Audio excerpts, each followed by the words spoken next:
Noong huling kabanata, naganap na rin ang nakatakdang pagkikita ng dalawang sanggad. At sa pagbabalik ng One Piece Chapter 1131 na pinamagatang Loki of the Underworld, mukhang ipagpapatuloy ng dalawang sanggad ang kanilang nasimulan. What is up mga gamaw, nagbabalik na naman ang inyong master para sa walang kapararakang analisis-paralysis ng bagong kabanata ng One Piece. Ngunit bago tayo magsimula, huwag nating kakalimutang mag-subscribe sa aking YouTube channel at Facebook page. Kaunti na lang po ay aabot na tayo ng 1,000 subs. Kaya't sama-sama tayong abutin natin ang ating mga pangarap. Sabi nga nila, tiwala lang, puso lang. Labis ang kasiyahan ni Luffy nang mapag-alaman niyang nakarating na sila sa Elbaf. Sa sobrang tuwa ng ating bida ay tila hindi na niya naririnig at pinapansin ang gustong sabihin ni Loki. Sa tindi ng pagkabadtrip ni Loki ay sinigawan ni Loki si Luffy at sinabihang huwag magsasalita nang hindi nito binibigyan ng pahintulot si Luffy na kanya namang sinang-ayunan. Si Loki ay may special bounty na nakapatong sa kanyang ulo na binigay ng world government at ito ay umaabot ng 2.6 billion berries. Ayon rin kay Loki, ang Elbaf ay ang Adam Treasure Tree mismo, ang punong ginamit mismo sa barkong Oro Jackson ng Roger Pirates at Thousand Sunny ng Straw Hat Pirates. Si Loki at Luffy ay kasalukuyang nasa pinakamababang level ng Elbaf, na tinatawag din na Underworld, na kung saan ang mga tinatawag na mga kriminal ay itinatapon. Tinawag pa ni Loki si Luffy na Rhodey, isang katangian ni Luffy na magbigay ng pangalan sa bawat karakter na makilala niya. At si Loki ay nakatali sa mismong puno ng Elbaf sa loob ng 6 na taon, at nakiusap si Loki na palayain siya ni Luffy. Kung tama ang pagkakatanda ko, 6 years na rin ang nakakaraan noong maging Yonko itong si Shanks. Para din palang impel down itong Elbaf. Nasa pinakamababang level ang mga high-profile na mga pirata. Si Loki ay napapaligiran ng mga dambuhalang mababangis na hayop at mga taong bandido na tila binabantaan si Luffy. Ngunit nang mabanggit ng mga bandido ang tungkol kay Shanks, naging excited si Luffy at nagpaulan siya ng mga tanong tungkol kay Shanks. Subalit sa biro ni Loki na duwag itong si Shanks, ay nagmala Baron Gessler itong si Luffy at binigyan niya ng isang malakas na sapak gamit ang Gear 4 na bahagya namang hindi mailagan ni Loki. Pasigaw na sinabi ni Loki na hindi siya makagalaw dahil siya ay nakatali. Sumagot naman si Luffy na huwag siyang gagalitin nito. Patuloy pa rin ang pagtatanong ni Luffy ang tungkol kay Shanks, na sinagot naman ni Loki na hindi niya ito sasagutin ng walang kabayaran. Samantalang si Sanji at ang ibang miyembro ng Straw Hats ay hinahabol ni Rodo, nakisama na rin sa habulan itong si Garp at Goldberg, habang buhat-buhat ang Thousand Sunny. Ang grupo naman ni Robin ay nakarating na rin ng Elbaf at tila padaong na. Ibinalik rin ni Robin ang kanyang dating hairstyle, courtesy of Brooks, para sa muling pagkikita nila ni Sol. Sa huling bahagi naman ay mayroong kaguluhan tungkol sa nangyaring pagkahimatay ni Sol at tila hindi na ito gumagalaw. Sana naman ay hindi pa natuluyan itong si Sol.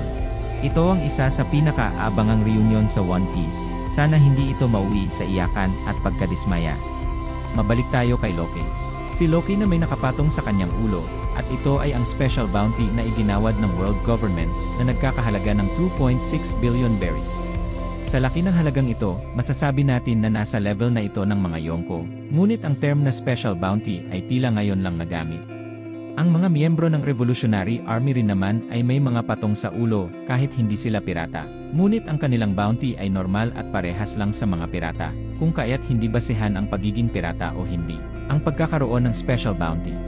Kaya't anong dahilan bakit tinawag itong special bounty? Dahil ba ang mga taong may special bounty ay ang mga nilalang na hindi naman dapat talaga magkaroon ng patong sa ulo sa simula pa lang?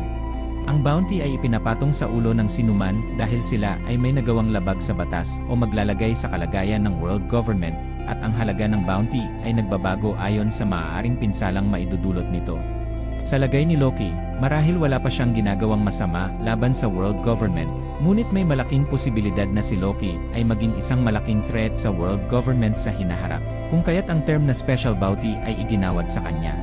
Posibleng ang malaking threat na ito ay magmumula sa legendary devil fruit na kinain ni Loki, na nagmula pa sa mga ancestors nitong miyembro ng royal family ng Elbaf.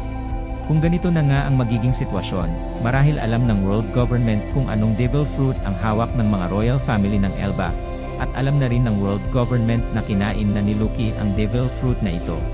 Hindi rin imposible na magkaroon ng asset ang world government sa bayan ng Elbaf, gaya ng Safer Paul, kung kaya at nalaman ng world government ang tungkol dito. Dahil dito, malamang nakita ng world government ang potensyal na maging banta ang Elbaf kung kaya't minamanmanan ng world government ang Elbaf. Isa rin marahil sa naging dahilan kung bakit pinigilan ni Saturn ang mga vice admirals na sundan ang Straw Hats, at ang iba pa patungong Elbaf ay dahil na rin kay Loki. Ayon rin kay Loki, siya ay nakatali sa underworld sa loob ng 6 na taon, na gaya ng nasabi ko kanina, ay ang panahon kung kailan napabilang si Shanks bilang Yonko. Ano kayang relasyon mayroon itong si Loki at si Shanks? Nagawa pang magbiro at tawagin ni Loki si Shanks na isang duwag. Ang birong katulad nito ay para sa isang kaibigan. At sa huling pagbisita ni Shanks sa bayan ng Elbaf, ito ay dahil sa kanyang kaibigan. Si Loki ba ang kaibigang ito? Ano kaya ang nangyari sa Elbaf 6 years ago? At nagtulak kay Loki na paslangin ang kanyang ama para makuha ang legendary Devil Fruit, at kasabay nito ang pagiging Yonko ni Shanks. Si Shanks na talaga namang popular sa Elbaf, ngunit ang pagiging malakas ay hindi sapat para maging isang sikat, lalong-lalo na sa bayan ng mga mandirigma. Ano kaya ang ginawa ni Shanks sa mga panahon na yon para maging popular siya sa Elbaf? May kinalaman rin ba ang ginawa ni Shanks sa Elbaf para siya ay tanghalin na Yonko? May kinalaman rin ba si Shanks sa pagpaslang ni Loki sa kanyang ama? Noong si Loki ay mag-alay ng kasal kay Lola, nakatanggap si Loki ng basbas sa mga mamamayan ng Elbaf, at kilala siya bilang natatanging prinsipe. Ngunit ngayon siya tinatawag na Cursed Prince at kahihiyan sa bayan ng Elbaf dahil na rin sa krimeng nagawa ni Loki. Hindi rin malayong may kinalaman si Shanks sa kung anuman ang kalagayan ni Loki ngayon. Kaya ba tinawag ni Loki na isang duwag si Shanks ay dahil hindi niya ito tinulungan noong siya ay ikadena sa underworld. Ang relasyon ng dalawa ay tila isang status sa Facebook, it's complicated, sabi nga nila. Ngunit hindi rin malayo na magkaibigan ang dalawa. Kung umabot ka sa puntong ito ng video, maaari lang na mag-iwan ng comment at like. Para sa mga bago pa lang sa akin channel, sana ay mag-subscribe kayo sa akin YouTube channel at Facebook page. Hanggang sa susunod na walang kapararakang analisis, paralisis ng inyong master. Katolpa.